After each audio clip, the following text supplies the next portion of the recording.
Halo semuanya, balik lagi sama aku di sini. Jadi aku mau cerita dikit, kalau aku kan aktif ya di sosial media untuk jadi penonton lah.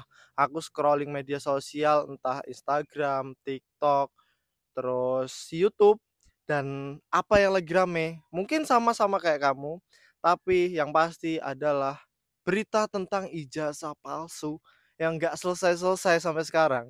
Ijazah palsu mantan Presiden Joko Widodo masih dipermasalahkan oleh siapa?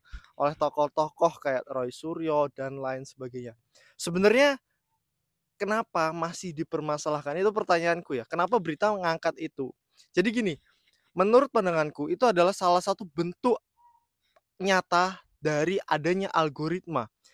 Kenapa? Karena berita itu muncul kepada mereka yang nonton. Contoh, bapakku nonton dan beritanya setiap dia scroll itu ya cuman itu. Sedangkan di algoritmaku beda. Beritanya bukan tentang itu, tapi tentang uh, Iran Israel, terus tentang tambang nikel yang ada di Raja Ampat itu muncul di beritaku, sedangkan di berita bapakku nggak muncul. Dan ternyata nggak cuma di bapakku, di tetangga-tetangga, di orang-orang luar sana, berita ijazah palsu itu muncul dan itu kayak ya itulah peran algoritma. Dan balik lagi, aku ngebuat video ini bukan karena aku nyari perfectnya, aku nyari yang penting aku buat videonya momennya mungkin pas karena aku ngerasa resah. Aku lagi ada di kebun, kamu tahu kan suara ayam.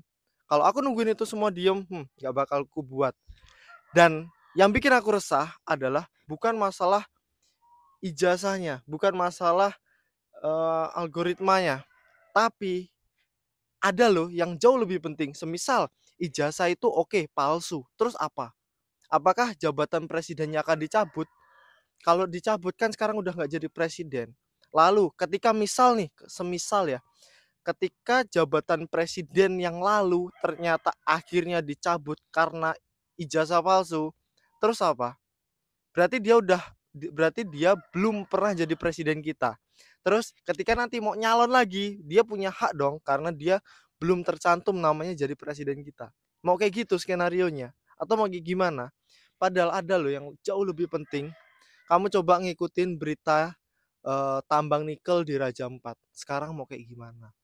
Sekarang redup beritanya, kalah sama ijazah palsu. Mau gimana? Itu tergantung ke kita lagi, men.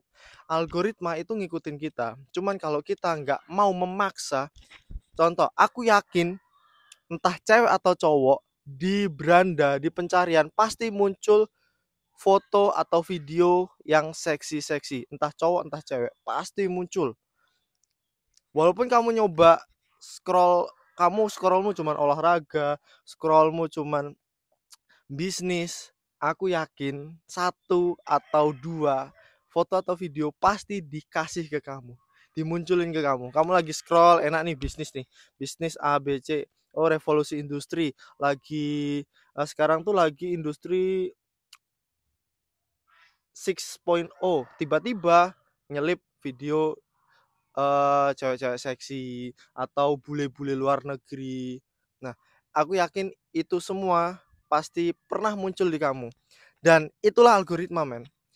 Secara nggak langsung, memang akan ada faktor X yang menentukan arah algoritma kita. Tapi aku percaya bahwasanya ketika algoritma kita sendiri yang nyeting, kita sendiri yang ngatur, itu bisa mengikuti kita, bisa jadi hal positif untuk kita. Tapi balik lagi, itu juga bisa jadi hal negatif untuk kita.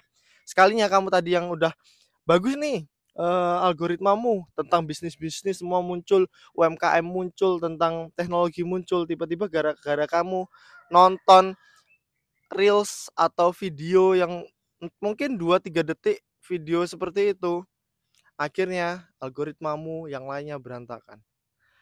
Foto-foto cewek seksi, foto-foto cowok-cowok di gym akan muncul terus-menerus padahal kamu udah mencoba.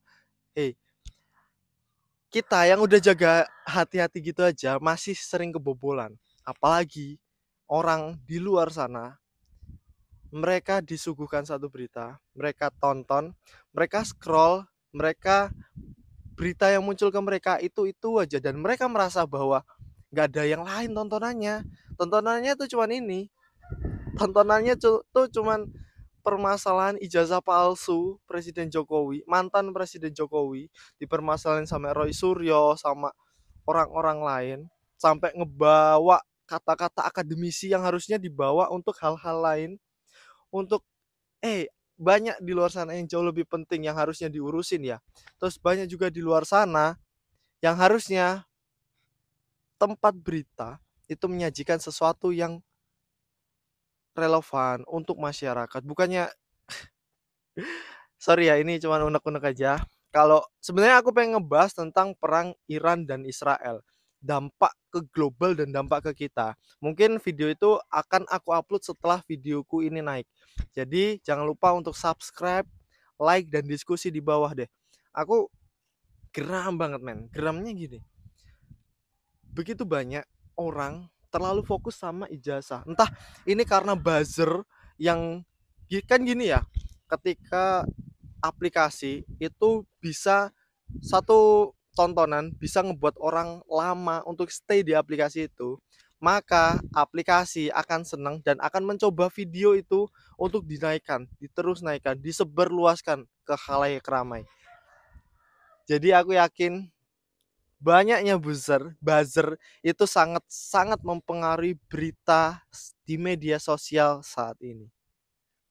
Aku yakin kok. Soalnya kenapa? Karena di video ijazah palsu di HP ku itu nggak banyak men. Ketika ada muncul kayak gitu aku langsung skip, langsung skip.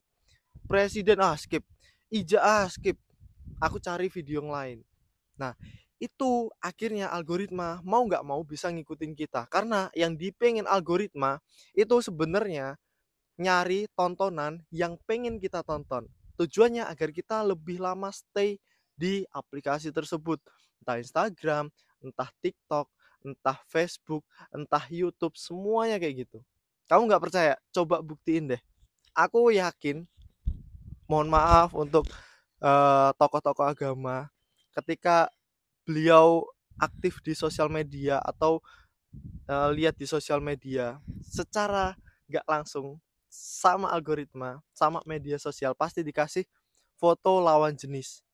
Ya aku percaya itu langsung di skip sih, cuman pasti dikasih. Sekelas Habib, sekelas tokoh agama aja masih dikasih kayak gitu, apalagi kita, siapa kita yang imannya tipis, yang nggak punya pengetahuan banyak. Tapi gini, itu tadi keresahanku, unek-unekku. Kalau kamu punya keresahan yang sama, coba komen di bawah. Karena risih men, lama kelamaan ya. Kenapa sih yang dibahas itu tambang nikel yang tiba-tiba 5 perusahaan, terus tiba-tiba izinnya 4 dicabut, tinggal 1 PT GAG, yaitu yang dikasih izin sampai sekarang. Terus tiba-tiba pemerintah setempat setelah perizinannya di stop, pekerjaannya ditunda dulu ya, tiba-tiba Menteri Bahlil dan bukan aparat sih, pemerintahan setempat bikin statement bahwa kami rakyat Papua tidak menolak adanya tambang nikel. Nah, kalau kamu nyari kesempurnaan dari video ini, nggak ada suara bocor, suara apa sih itu? Suara soang bocor, suara angin, suara burung. Tapi itu tadi men, aku pengen nyampein informasi itu biar kamu nggak salah, biar kamu nggak dikendaliin. Walaupun kita bukan orang besar, kita bukan orang kaya, tapi kita punya hak untuk memilih. Negara kita masih negara demokrasi. Jangan sampai negara kita jadi negara kayak Korea Utara. See you.